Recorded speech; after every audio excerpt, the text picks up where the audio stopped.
Hello, humans. This is Rocky, one of my rescued cockatoos, and we just wanted to ask you, have you checked up on your local parrot rescue lately? I know, you're not supposed to get another bird, and you're not looking to give one up, so you probably haven't thought about it, but they're still out there fighting the good fight, and they need your help. About 2 weeks ago, I was able to go and visit one of my local rescues, Feather Galore, and have an interview with their owner, Sandy Sanders. So, check it out.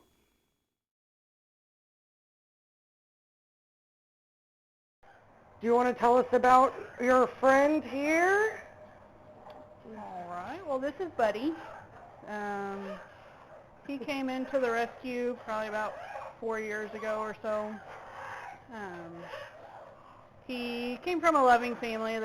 They were in a situation, I believe, with a new baby in the house and stuff that it's just they couldn't handle him. These guys are like babies, and it's a lot of work, and they don't handle splitting attention very well. Right. So definitely new baby type situations don't ever work well with cockatoos. I made an arrangement with his owner that we would keep him permanently. He was really good with people, so I thought that he would make a great ambassador. So anytime we go out and we do anything as the rescue, he comes along with me and shows off and tells everybody about what we do. He is quite the show-off and talkative. You're so cute. Hey, big guy. Hi. He's a good boy, huh? He's so good. How many birds are in here right now? Currently, I have to think. That's a good question, actually.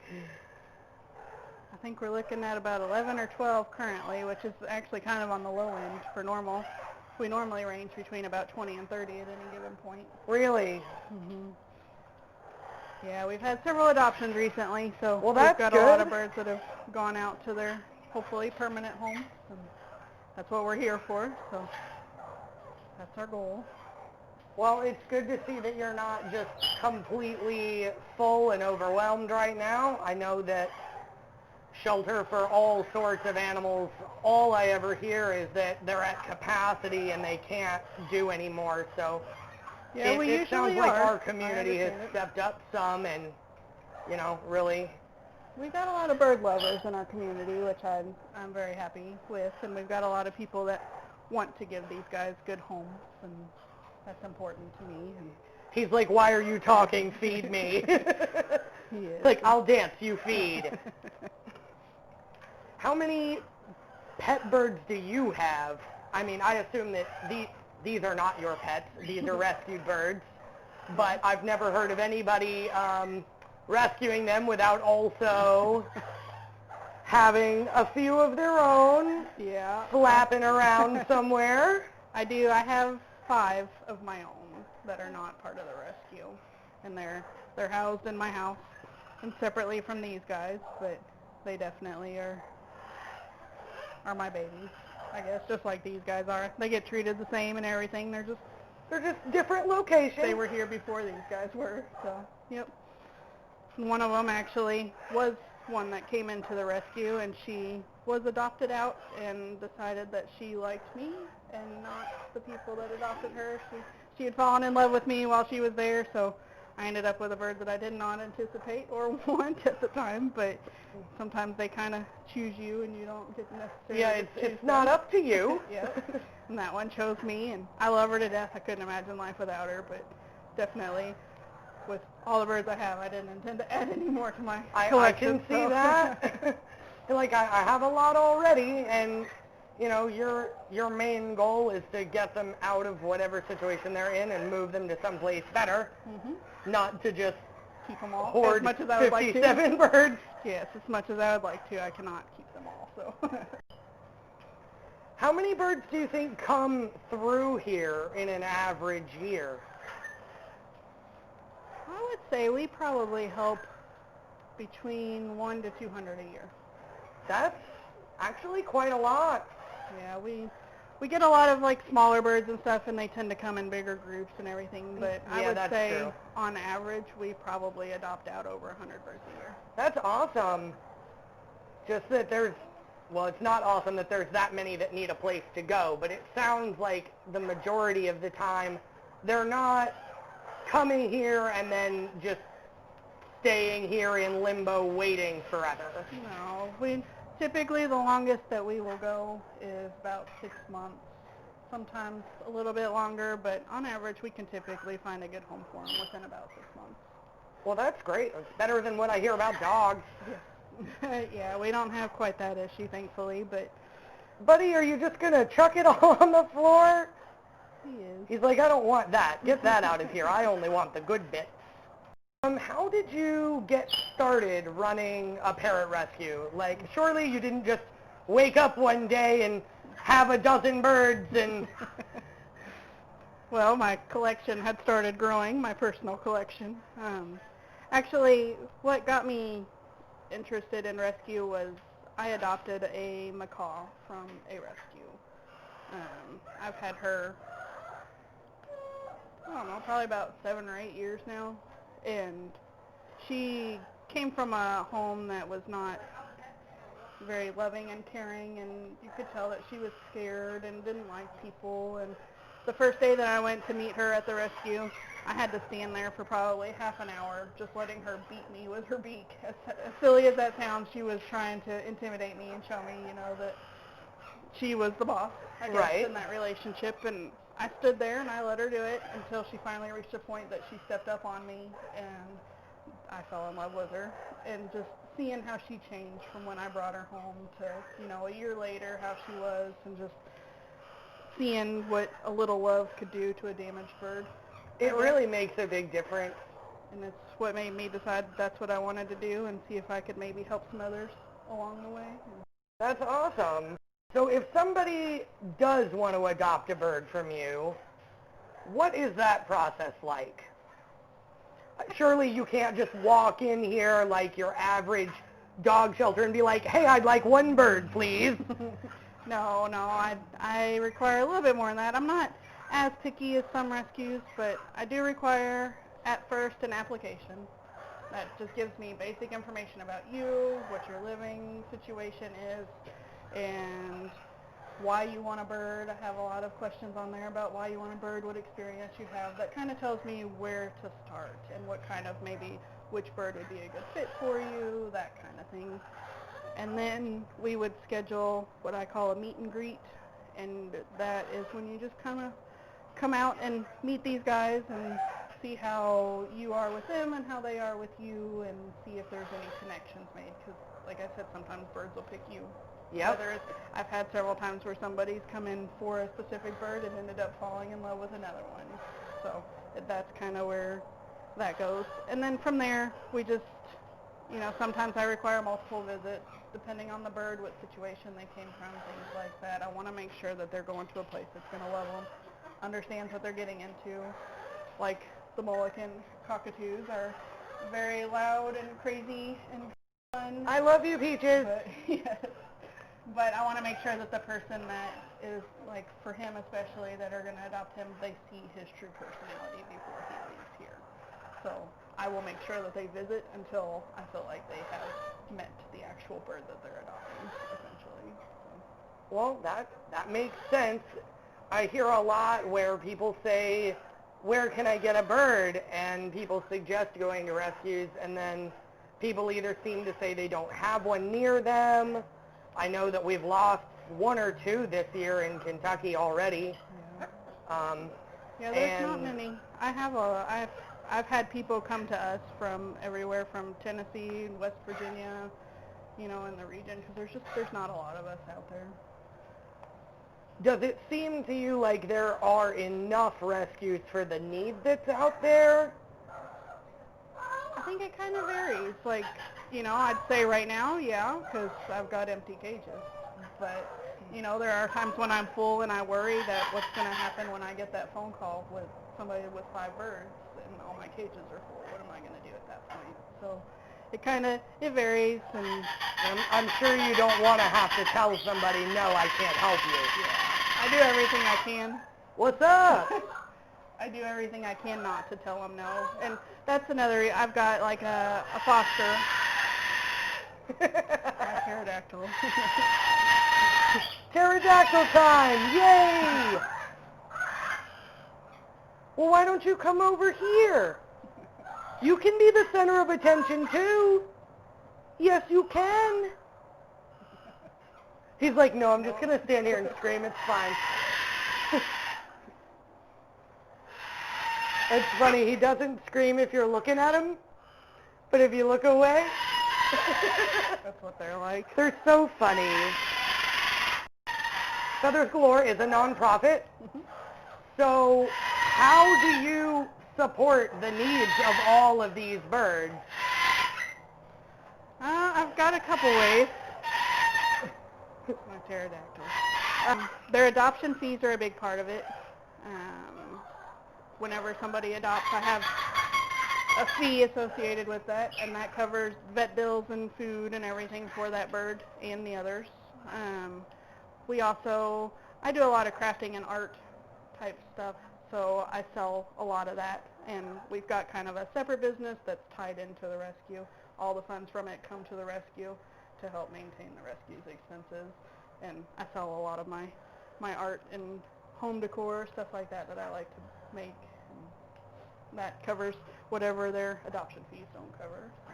That's great. I know that sometimes rescues don't last because they're relying on donations alone. Yeah.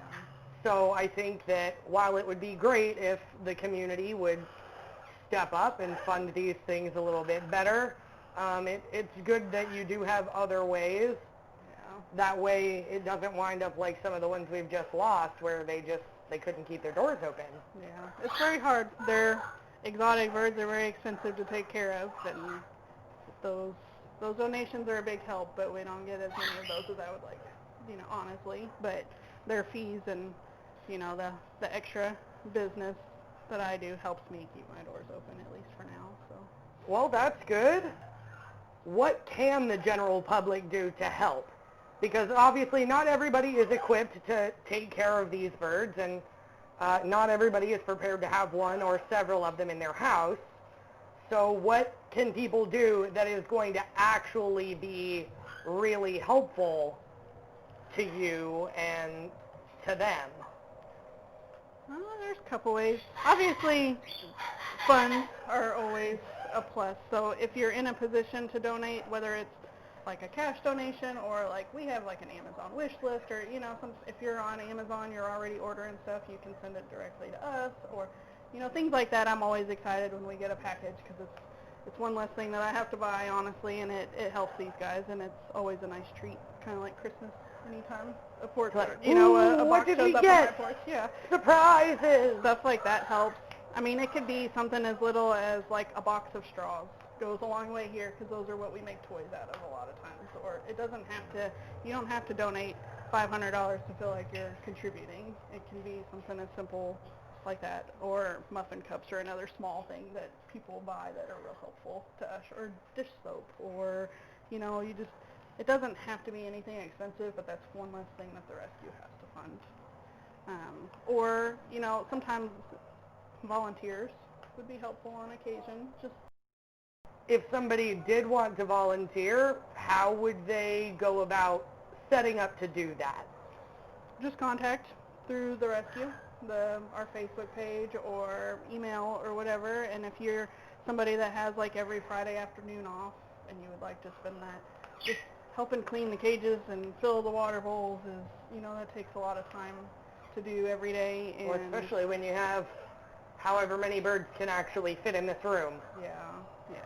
So, but I mean, that's a way to help, and that's a way to contribute without necessarily having to take a bird in. So that's, if you really like birds and want to spend time with them, it's kind of a good excuse to do it. If somebody comes to you saying that they think they'd like to get a parrot as a pet, what advice would you give them? I always tell people research is a huge part. Look at the pros and definitely look at the cons. The cons are why these guys end up in rescues.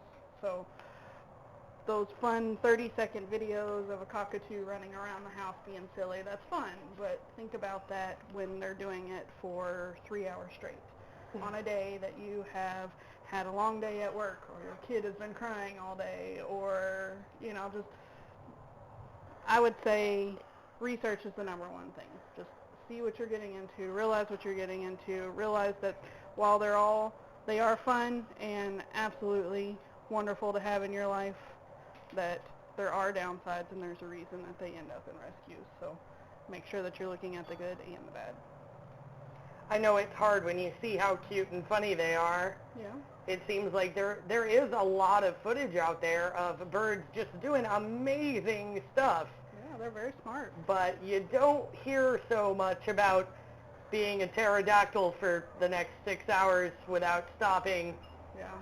And it's And always going to be people. on the days that you have had a very long day and your head hurts, or how are you going to handle that, and how does that fit into your lifestyle, and really think about your family and your setup, and sometimes even just think about your neighbors. Like a mulligan can be heard several houses down.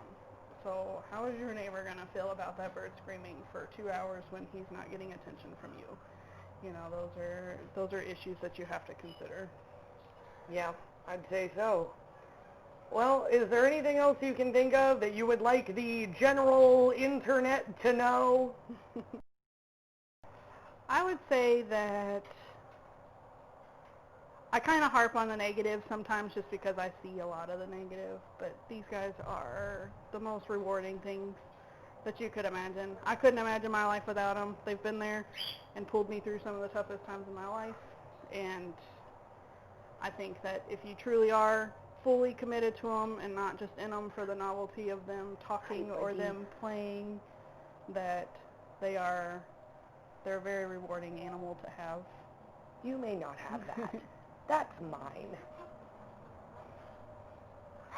He's so cute. And support your rescues. They need it. They love it. Anything, like I said, anything small, even just a box of straws goes a long way to helping these guys and really brightens our day. Most of the birds that are here now will be here through Christmas, so I don't do any adoptions in December, so that kind of... Why don't you do adoptions in December?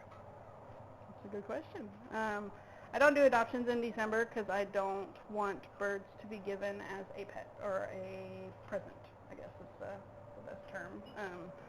A lot of people, even though, you know, somebody may say for years that they've wanted a cockatoo, I want to see that person with the cockatoo. I want to see how they react to the cockatoo, how the cockatoo responds to them. And just throwing a pet at somebody as a present is never a good idea. Anyway, it's a big commitment, especially with these guys. You're talking about a lifelong commitment. I love you. Please enjoy this giant responsibility that you didn't ask for. And that is a number one route to a bird ending up in a rescue in the future. So I just, to prevent, or to do my part in preventing that, I just stop adoptions during the holidays to avoid that. Well, I think that's a great idea. It probably saves a lot of heartache on this end. And, you know, if you do think that you want to give or get a wonderful bird for Christmas, then I guess you just get to wait till January. Yep. Yep, if you want it, you'll still want it in January is my thought. So. Do you have any expansion plans or anything for the future, or are we just kind of trying to level out where you're at? Long-term goals, I would like to open a sanctuary where people could visit, almost kind of like a zoo, but aimed primarily at birds, and have all kinds of birds, mostly parrots, but you know, I love my ducks and chickens and everything. They are else, really so cute. I would love to eventually open up like a sanctuary type place that you could visit, and hopefully these guys will be a permanent part of that. That would be really cool. I would really like that. Kind of like a big, my vision is a big aviary type thing where they can be free. I would really love to see them in a situation where they're not in cages. They're birds. I would love to see them flying, and that would be kind of my ideal. That would be fantastic for them. Well, we'll definitely be keeping our eye on you and see where you go from here. But I think you're doing a lot of good things. It sounds like you're helping a lot of birds and you're making a lot of families happy. So that's a success. Yeah, awesome. Well, thank you. Thank you for having me. Seriously, guys, support your local rescues. They could really use all the help they can get. Thanks so much for watching. If you enjoyed it, please click all my buttons. See you next week.